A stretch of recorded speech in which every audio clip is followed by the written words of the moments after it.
Bon, alors petite mise à jour. En attendant la vidéo sur les remparts de Saint-Malo qui arrive, je te rassure, elle est en cours de montage, elle arrive. Donc je suis depuis une semaine à peu près à la ferme Kerflaveur dans l'Orne. J'y étais déjà passé il y a presque 1 an et demi maintenant, c'était en mai ou juin de l'année dernière, enfin au moment où on nous a lâché la brique, tu te souviens ? J'ai fait ici en fait ma toute première expérience en camping moto. Mon premier test, c'est à même pas 1 heure de mon ancien domicile. Et comme j'avais prévu de m'arrêter en rentrant de Bretagne au nord du Mans, mais les campings que j'ai trouvés par là-bas finalement ne me satisfaisaient pas du tout. Donc j'en ai eu assez de chercher au dernier moment puisque j'ai dû changer mon fusil d'épaule pour une histoire de passe sanitaire d'ailleurs. J'en ai eu marre de chercher en catastrophe quelque chose. Je me suis dit ici ça sera tranquille, j'aime l'endroit, l'année dernière c'était agréable. J'ai décidé de m'y réarrêter à nouveau et j'ai bien fait parce que franchement ça m'a fait du bien. C'est un endroit paisible, c'est du camping à la ferme, hein, donc c'est pas un camping traditionnel. C'est un endroit paisible, on s'y sent bien, les gens d'ici sont vraiment très agréables, très sympathiques, donc franchement j'ai bien fait de m'arrêter là. Il est possible que j'y reste un peu plus longtemps que prévu, je pensais partir samedi, mais Estelle, donc un des deux, il y a Estelle et Jérôme qui s'occupent de la ferme, et Estelle m'a dit hier, m'a suggéré de contacter l'Orne Hebdo à Argentan. Donc Argentan c'est à 20 minutes d'ici, 20 km, ouais, 25 minutes, 20 km. Et entre parenthèses, je suis parti chercher du bois, c'est pour ça que je suis là avec mon petit sac, hein, pour mon réchaud à bois. Donc elle a eu l'idée de contacter l'Orne Hebdo. Elle connaît quelqu'un sur place parce qu'il y a quelqu'un de ce journal qui est déjà venu voir leur ferme il y a quelques temps. Et apparemment elle aurait reçu une réponse et ils ont l'air intéressés, mais j'ai pas encore de date. Donc plutôt que de partir samedi, enfin sauf s'ils viennent me voir demain, je vais prolonger un tout petit peu parce que s'il y a un journaliste qui doit venir me voir, ça serait idiot que je parte et qu'il me dise le lendemain est-ce que vous êtes disponible. Ça serait bien dommage. Donc je vais patienter un peu de voir ce qu'ils disent à l'Orne Hebdo, de quand ils vont vouloir venir me voir. Apparemment ils sont intéressés, mais j'en sais pas plus dans les médias. J'ai également vu quelqu'un de l'office de tourisme de Putange. Putange c'est juste à côté, c'est à 5-6 km d'ici, qui les connaît également, donc il va relayer.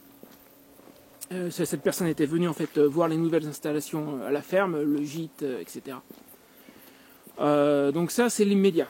Maintenant ce matin, je vais retourner un tout petit peu dans le passé, mais pas de très loin.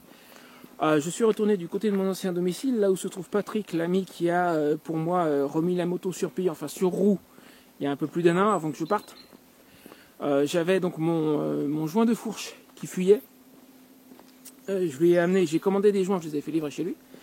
Et je lui ai amené la moto ce matin pour qu'il change le joint du tube gauche. Et quand il a démonté le tube, il a découvert pourquoi ça fuyait. C'est que donc ce sont des joints, c'est un joint circulaire sur le tube. On ne le voit pas. Ce qu'on voit à l'avant de la fourche d'une moto, c'est un cache-poussière. Et dessous, dans la partie renflée, il y a le joint proprement dit. Et ce joint, c'est un joint à double lèvre. Et entre les deux lèvres, il y a un ressort cylindrique qui fait tout le tour et qui plaque le joint contre le tube. Et en ouvrant, il a découvert que le ressort était cassé. Et c'est pour ça que ça pissait de l'huile. Donc, ça, c'est fait. Je suis rentré, ça pisse plus, c'est terminé. Et si je regarde un petit peu autour de moi, si jamais il y a du bois à ramasser, ça serait pas idiot. C'est quand même ça que je suis parti faire à la base. Donc le joint, c'est fait. Quoi d'autre ? Donc je reste ici encore un tout petit peu pour attendre des nouvelles de quelqu'un de l'Orne Hebdo. Après, je retourne chez ma sœur dans le 45.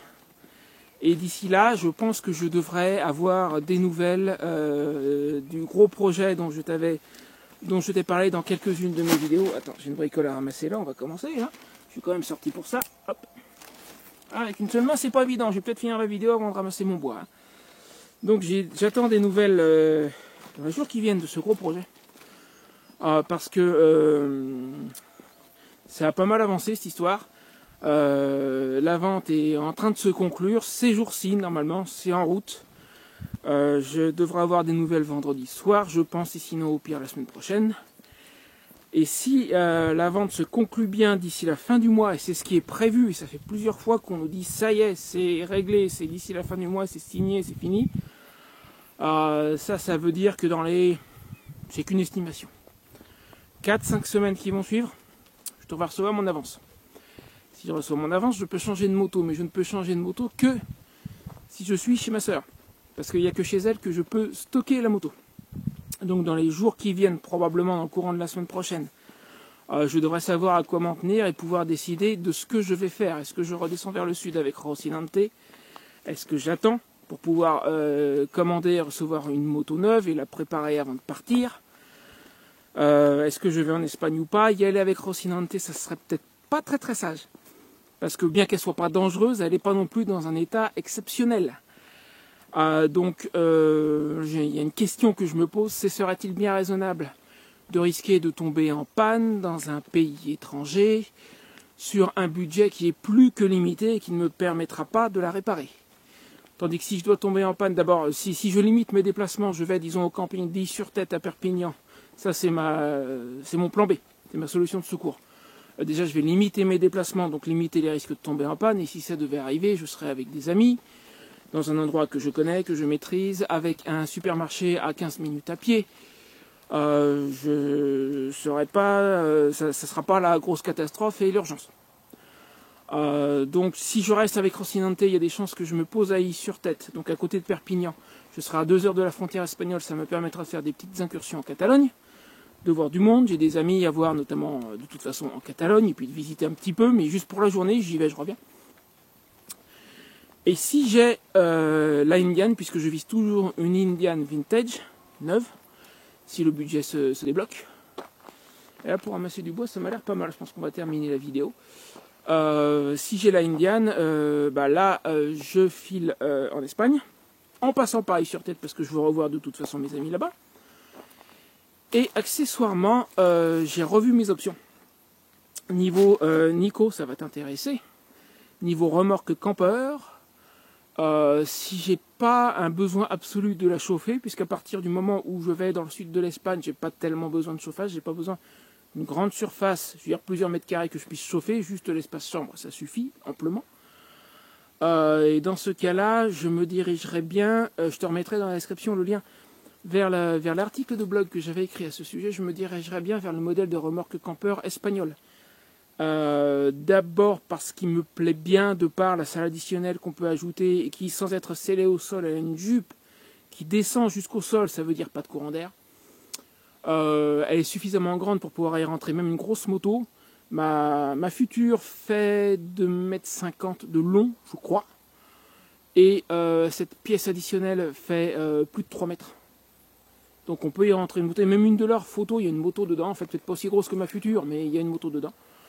Donc ce modèle-là me plaît bien, et il sera sur ma route, puisque les mecs ils sont à Barcelone. Si je descends dans le sud de l'Espagne, je vais passer le long de la côte, le long de la côte méditerranéenne, donc je vais passer en Catalogne et je vais passer par Barcelone.